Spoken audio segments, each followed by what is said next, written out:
Kind of feels like the USSR were the good guys on that one.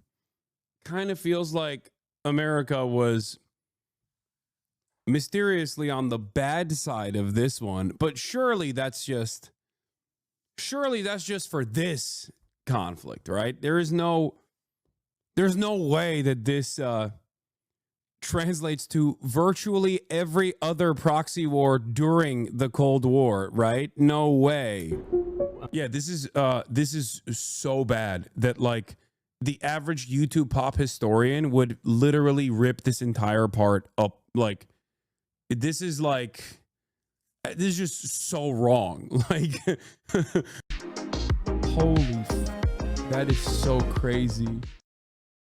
The new way nations are fighting and why it The matters. nature of war is changing. Oh my God. Oh my God. And I want to show you how. Conflict in Syria over the last decade. Countries are increasingly using a new way to fight one another, and it's remaking the entire globe in the process. I work at a hospital boarded by oh, I thought you meant I'm so used to talking about Lockheed Martin bombing hospitals that I didn't even read that you said boarded by Lockheed Martin, and I hate it. I thought you meant I work at a hospital bombarded by Lockheed Martin, and I hate it. There's a really important chart that shows this that I want to show you. This chart shows... I didn't even associate Lockheed Martin with like doing anything with a hospital beyond blowing it up. It's crazy.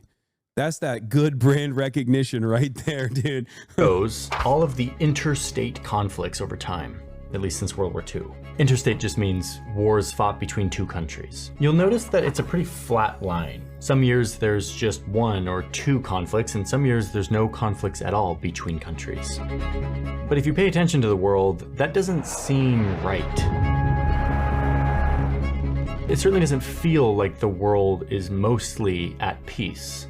And that's because this graph doesn't represent all the types of war that exist. For that, you have to stack on a different kind of war, like this. This is civil wars or intrastate wars. You can see that there's a lot more of those, but not as many as in the 90s. But now I want to show you what this graph looks like if we put on a different kind of war, the kind of war that we're talking about today. It looks like this. What we're looking at here is intrastate wars, so civil wars, wars within a country, but that are internationalized, meaning they have external backing. The more common name for this is proxy wars. They used to be fairly rare, but look what's happened starting 15 years ago. There were over 25 proxy wars happening at one time in 2020. Now, these usually get talked about as civil wars. The Rwandan Civil War. The fuck is going... Wait. What is happening right now? Is this motherfucker attacking U.S. aid? Like, what's going on? Am I crazy? How is he going to cook this back up to America had to do this? This is a dangerous subject matter for the CIA's very own. Even in his last video, he was in a CIA compound and portraying himself as Xi Jinping. I think that was a fucking... That first shot was a threat. He was like, listen, I cut the end of that because I didn't want to show China dominating America in this Millennium Edition style incident. But if the USA checks keep fucking bouncing, I'm going to start pumping shit, dude. I'm going to start talking about American proxy wars around the globe. What is happening? I'm very interested to see how all of this wraps back around to Donald McDonald Harris's favorite pastime, which is to say, America didn't mean it, or America had to do it. The Syrian Civil War, the Civil War in Sudan. But these are not just civil wars. And that's what you can't really see by just looking at a graph. You have to go deeper, which is what I want to do today. I want to show you how these things work and why they are so dangerous. Because this is the new way that the most powerful countries in the world fight each other. Not fighting directly, but by using other conflicts as their battlefield. Proxy wars are deadlier, more resistant to peace, and they are a driving force changing geopolitics today. So What is I want to happening? explain to you what proxy wars are, how they work, why they're so deadly, and why they're on the rise. Is he getting fucking CCP bills now? What is happening right now? What? Okay, all right. I just need him to cook. I need him to cook. What? Hey, how are you? Doing well. How are you doing? Thanks for taking a moment to chat. I've been talking to Jeremy Shapiro about proxy wars. He's got a lot of perspective on this. Worked in the U.S. government on that, and so there's some things that I can maybe allude to, and I can't really talk about how I know them. So Never don't mind. ask for sources on that one, I guess. Yeah. Okay, never mind. I spoke too soon. So before we get into proxy I spoke wars too in our soon. world today, I want to go into an imaginary world, a fake map that we've made up. How would you concisely define what a proxy war is? I think it is when a war is instrumentalized by outside parties to use it as a proxy for their external or larger dispute. In this Oh my God, is this video going to be like Iran, China, and Russia are constantly doing proxy wars? Is that, oh my God, is that what he's going to, is that the takeaway from the video? Made up Oh my, I world. can't stop trying to predict what he's going to There are say. two dominant powers. Let's call them Johnnyland, and over here you've got Izistan. Yes, I'm doing this. Let's just go with it, please. In the old days, if Johnnyland and Izistan went to war, it would look like this. They would send their armies smashing into one another. It was really violent. Looked very much like World War I and World War II. They ended up in massive wars with each other that were quite destructive, often to their own countries, particularly if they lost, but frankly, even if they didn't lose. Well, and let's remember why big powers go to war. They do this to assert dominance over their region. Maybe they're after the same resources.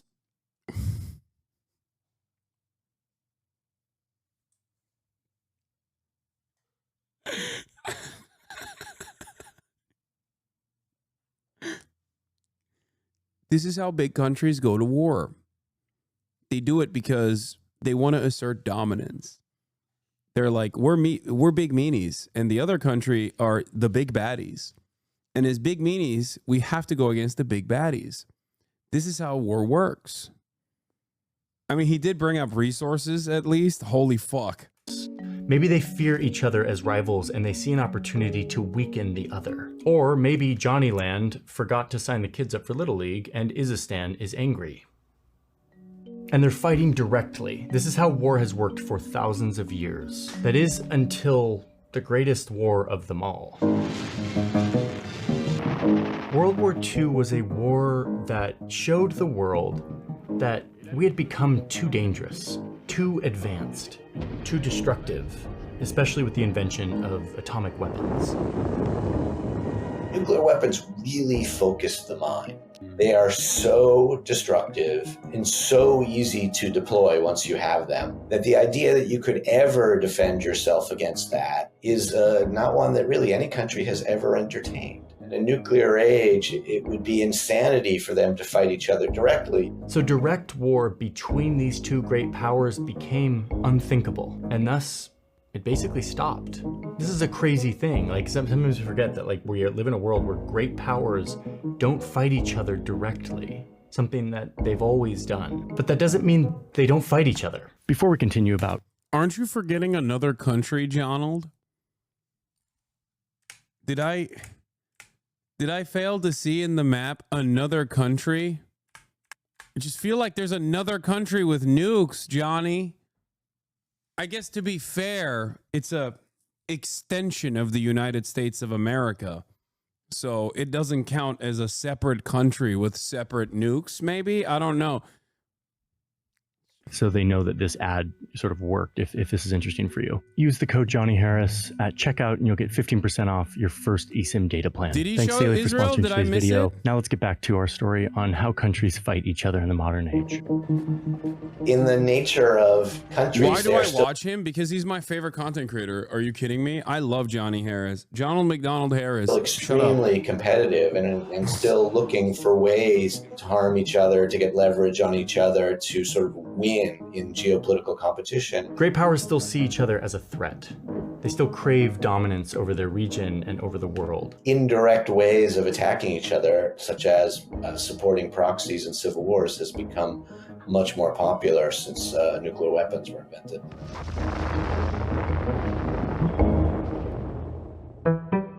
So back to our fake map. What this looks like is it would probably start as a conflict popping up within a nearby country. Could be a civil war or power struggle or just some political unrest. Now these two big countries see an opportunity to fight each other indirectly by supporting one side of this war.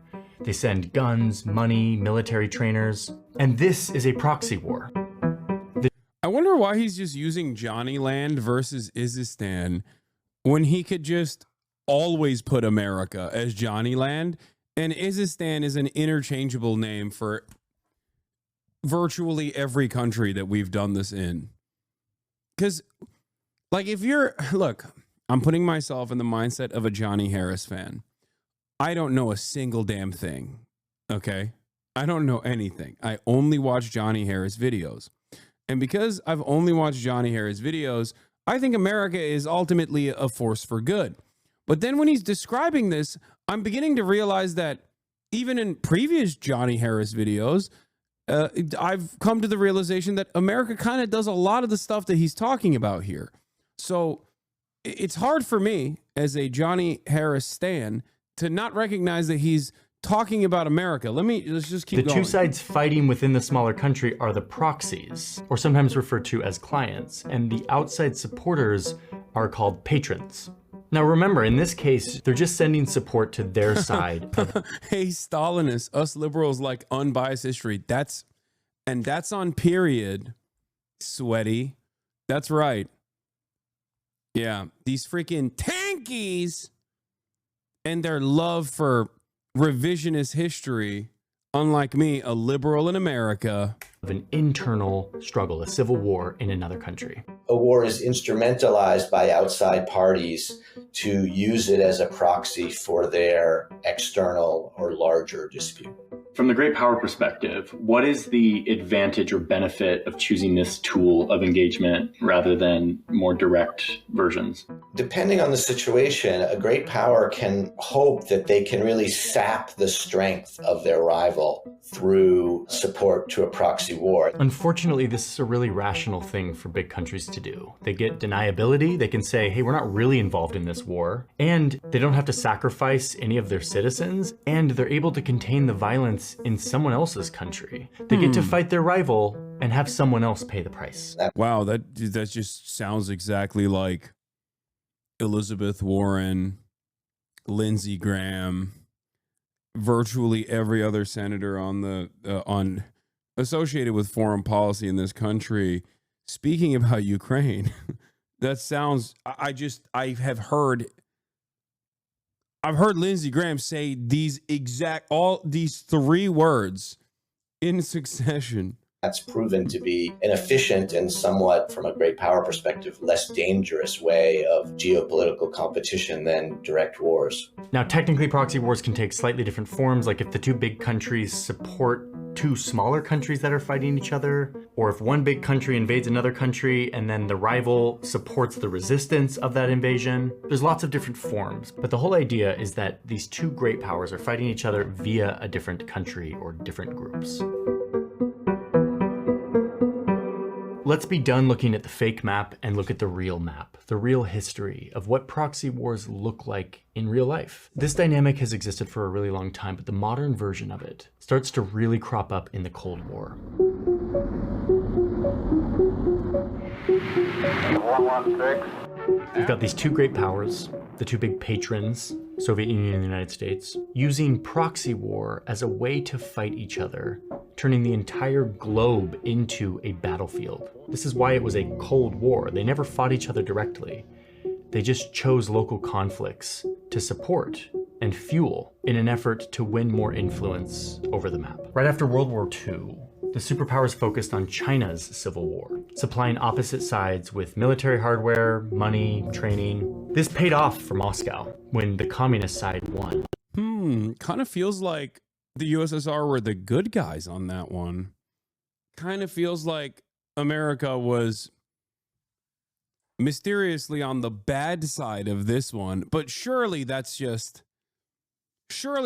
for this conflict, right? There's no way that this translates to virtually every other proxy war during the Cold War, right? No way. It was a major blow to the United States, but the support in this proxy war was nothing compared to what happened right after in Korea. Korea had become a place of 24-hour terror. Nothing and no one was left untouched by the harsh, bitter reality of war. Moscow authorized its proxies in the north to try to take over the US-backed South, something they... I'm sorry, what? No, that's not. No, that's not what happened. That's not what happened at all. Remember when earlier Donald said sometimes big countries will, sometimes larger regional powers will support like the actual people's backed insurgency movement, for example. That is what the USSR was doing in this situation, and famously, not enough of it, as a matter of fact. The notion that the USSR was full tilt in support of North Korea, a designation that didn't just exist, okay? Just Korea versus Korea, I guess, is wrong. It's just completely incorrect. As a matter of fact, I'm going to tell you that everything that he's describing is technically correct if you swap the USSR for the United States of America. Yeah, that's how the Korean War began, except it wasn't the USSR, it was more China. What do you mean? North Korea did invade the South? What are we doing here?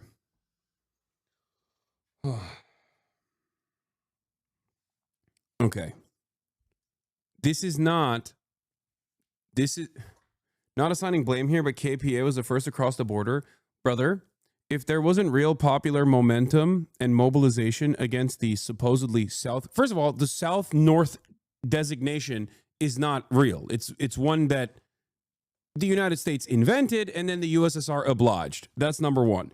Okay. Number two, if there was this real anger and resentment from the Korean population against more Koreans in the North, and it wasn't the exact opposite situation, and that there wasn't, popular mobilization happening in South Korea, the South Korean government, alongside the U.S. military with its permanent occupation, would not have had to violently squash by killing tens of thousands of Koreans in the South, a made-up designation that America maintained in the most violent ways possible before doing genocide in what was then known as North Korea.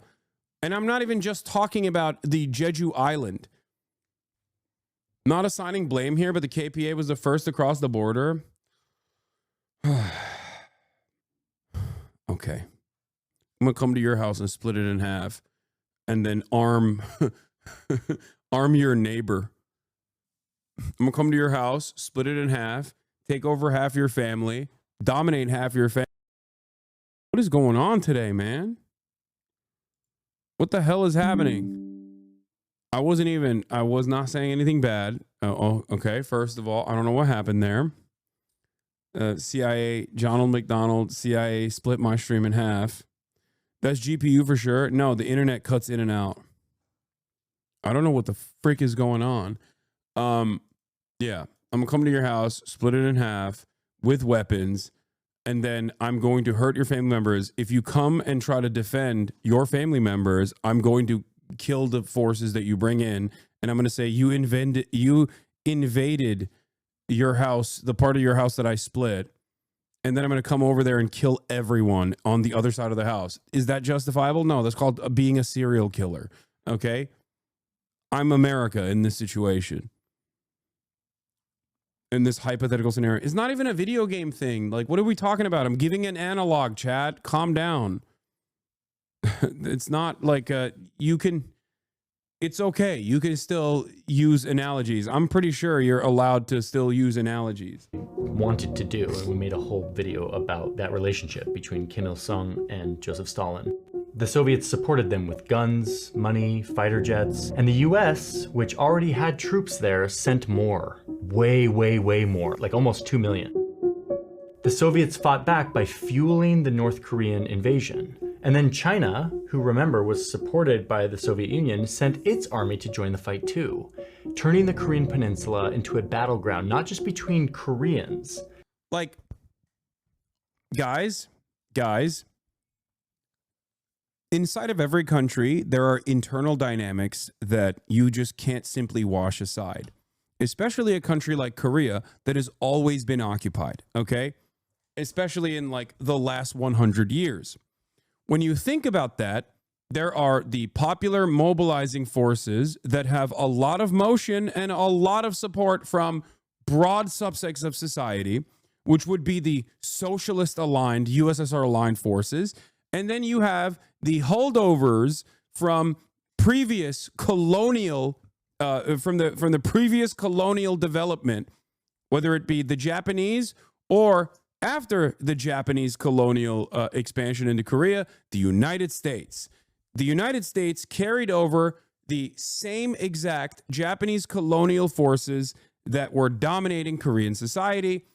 The popular people's mobilization, on the other hand, was on the socialist side. The notion that this was a north-south distinction, the notion that this was like a complete like north-south designation is an entirely made-up thing, okay? Made up. It's not real. Blowback does a fantastic job of talking about this, okay? I hope you guys will listen to whichever season it was, I forget. Season 3 of Blowback goes into great detail talking about the Korean War, also known as the Forgotten War. Probably a forgotten war because it was really bad. Like what we did, what the United States of America and the coalition. Fuck, what is happening to my fucking stream today, man? Hold on. Oh, there it is. Now it magically works. What the United States of America did in Korea would be considered genocide if it wasn't the United States doing it. And I think it should be considered a genocide. But between these massive powers, who were both trying to spread their ideology across the map, all of this outside weaponry and manpower prolongs the fighting beyond what the two sides could sustain on their own. Compared to little North and South Korea, American, Chinese, and Soviet supplies were practically limitless, and this escalated the conflict for years. And then you see something crazy here, which is something we're going to see a lot in these proxy wars. Even when North Korea wanted to stop the fighting, Moscow wouldn't let them. They told them to keep fighting. They had so much leverage over them. Dude, I'm serious. This is directly the, everything he's saying, think the opposite, okay? Instead of USSR, insert the United States of America. Instead of North Korea, insert South Korea, and you will understand the truth. Like, this isn't even like quote unquote tanky shit, by the way. Okay. Just make no mistake. This is laughable historical revisionism. Genuinely. Is this your idol? No, this is the reason why. I don't understand it. Even the normie historians on YouTube don't make this slop. Yeah, it's such a blatant revisionist history here that is so incorrect. Let me see. I wonder if other people are talking about this. Johnny briefly listed DPRK and wanted to invade ROK far more than the USSR wanted to. After your talks with Stalin, greenlit the invasion while Soviets had their own nukes and could protect themselves from backsplash. I feel like Johnny was incorrectly implying the Soviets were the driving force when they were not. The Soviets were not the driving force, 100%. Flat out inaccuracy. The U.S. did not have troops in Korea at the start of the war. This was one of the initial issues for the Americans, lack of battle-ready units in the region. Johnny implies China was acting as a proxy to USSR in the Korean War. Reality is CCP and USSR had tense relations, and CCP was acting more on its own service than in the service of USSR. China counter-invaded the peninsula to ensure Americans didn't get a foothold directly on their own border. China is more of a third patron in this conflict than a third proxy. Like, like this person this person is correct on the facts, even if he is a little bit biased. Like Johnny Harris is making legitimate historical errors when he is ultimately insanely reductive in his analysis, especially when he talks about escalating the conflict for years is a bit misleading. It is true that if the U.S. did not intervene, the DPRK would have soundly defeated the RK in a matter of months. This is true. But U.S. and CCP involvement really only escalated things for about another year. From then on, it was basically a stalemate for another 2 years with an armistice agreement. Johnny says Stalin knew his side couldn't win, which is highly misleading given that at this point, the war, it had developed into a stalemate. Johnny's implying the DPRK was losing when in reality the situation was stabilized. Also remember, CCP is the main fighting force on the ground, and while Stalin has sway, USSR and China are both patrons. It's not a patron-proxy relationship like USSR and DPRK. Johnny's implication that the Korean War destroyed the peninsula. Also, great powers could fight each other is honestly bullshit. DPRK and RK had been begging to fight each other since the end of World War II. They both actively wanted great powers to intervene and help their side win. Korean War is a great example of a proxy war. It's not an example of great powers wanting to fight each other, so they use the third country's people and territory as collateral. I think that maybe because I'm biased, or maybe because my reading on this is different, but I think it was more so for regional security assurances from China, understandably so. The fucking American generals literally wanted to nuke Korea and China, for the record. Okay, that's legit. That is legitimate. That is a thing that they said. So for China, it was a matter of self-interest and self-preservation and security. For the United States of America, it was a proxy war. It was absolutely a proxy war because they wanted a foothold against the bulwark of socialist and Soviet regimes. That's what it was. They wanted to destabilize this country that was ripe for the picking after World War II, that had been, I guess, liberated by one colonial force, and a handover had happened to yet another colonial force, with the people, with a popular revolutionary movement that wanted a third option, which was full-blown sovereignty. It wasn't necessarily that the North Koreans were just in the North, and when you're in the North, you're like, I'm a Soviet. And then South Koreans in the South are like, I love capitalism and also America. That's not how this works at all. As a matter of fact, revolutionary sentiment was so fucking popular in South Korea that they had to massacre a shit ton of people. Massacres that the current Republic of Korea still denies, or at least shelters the population from the truth, like straight up. And there is historical record for this. It's not like this is a matter of debate. It's not a matter of interpretation. It's not a matter of debate. There is historical record for all of this. I agree 99% for this with this person. China was far more interested in party than yes, I agree that of course China was a far more interested party than the USSR, and Jono's claims there are silly. For the US, it was a proxy war, but it didn't take the US being there to make the RK government want to fight. The US enabled it to keep going, which the role Johnny is falsely attributing to the USSR. Yes, however, you have to understand, if you can comprehend that the current American government is an inherently violent force that must be overthrown, if there was a popular mobilization from virtually every American citizen against an authoritarian development under the Trump administration, like a Trump dictatorship, then would you side with the superpower that funds the Trump dictatorship, or would you side with the people's mobilization? That's the question. Put yourself in the shoes of the average Korean in that regard, and you would obviously and understandably side with the revolutionary forces rather than the people that had made out through collaboration with the Japanese colonialists at the time that wanted to maintain that same exact structure of control. Ironically, a very similar dynamic exists in China as well, with the nationalists versus the Maoists.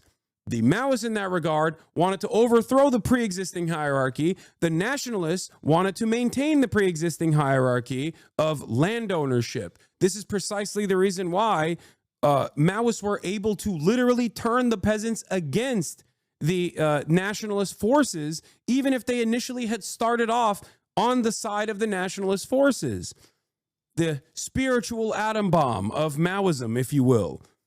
That's what that is. It's unlocking the potential and the revolutionary sentiment captured within the hearts of every fucking peasant, every person that had all to gain from collective land ownership.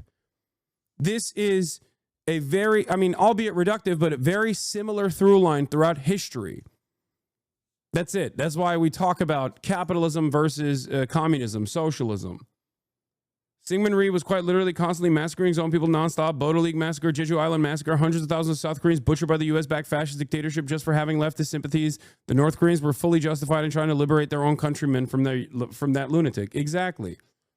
Like, the only aspect of a proxy in this regard would absolutely be the United States. And it doesn't fit the same purpose if you think about it like China or the USSR, two countries that have been absolutely fucking devastated by World War II at this point, because that's something that you're not thinking of, right?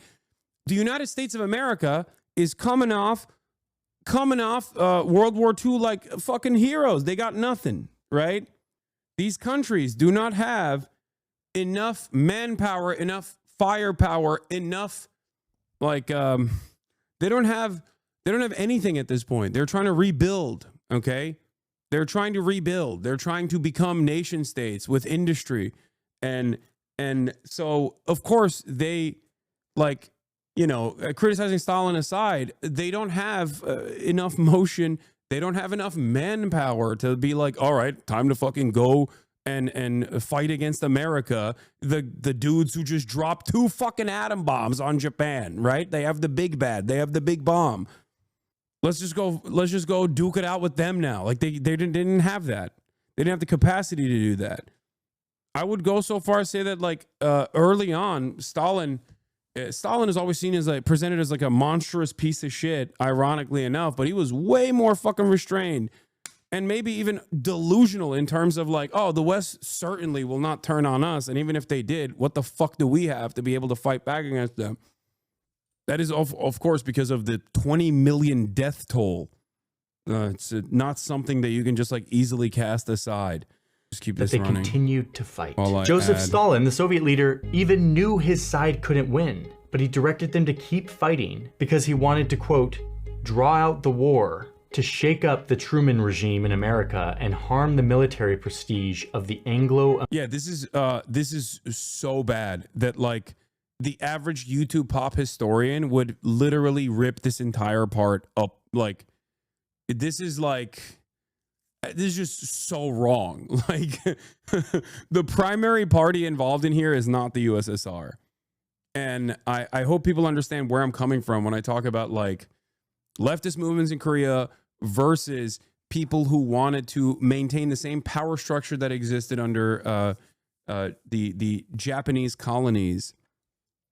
49 replies to this. Agreed. They both actively wanted great powers to intervene and help their side win. Yeah, that's part of the problem. Locals wanted the intervention. That's why they accept help. Yeah, local powers. No, local powers cannot be the fucking corrupt autocratic government that is maintained by people who sucked up to the previous fucking colonialists. Like, you can't. That's not the same as like a popular revolutionary resistance movement that wanted full-blown sovereignty. Like, that's the difference here.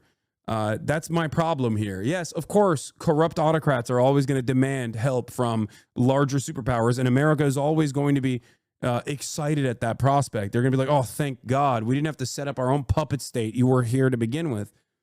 Johnny purposely gets a lot wrong on China to the point where he sounds like CIA. US aid supported content creator who signals a nice hippie but is a Fed. The U.S. helped when it was pretty clear South Korea was going to lose. China was getting accidentally bombed at their borders, and Mao kept warning U.S. not to pass the 38th parallel or they'd intervene. Base. Johnny's obviously biased on Korea War. Might be influenced by some irresponsible history inventors. Okay. Thank you. You beat me to it. As a military historian and also being a retired U.S. Army soldier, all I could do is shake my head at all the misleading and inaccurate information. Yeah. Even his comment section is calling him out. Yeah, because he makes really good videos, like really good edited videos. And because he makes really good edited videos, a lot of people, myself included, enjoy said really good edited videos. And in the process, we expect those really good edited videos to be, you know, fucking not garbanzo. God damn, dude. Holy shit.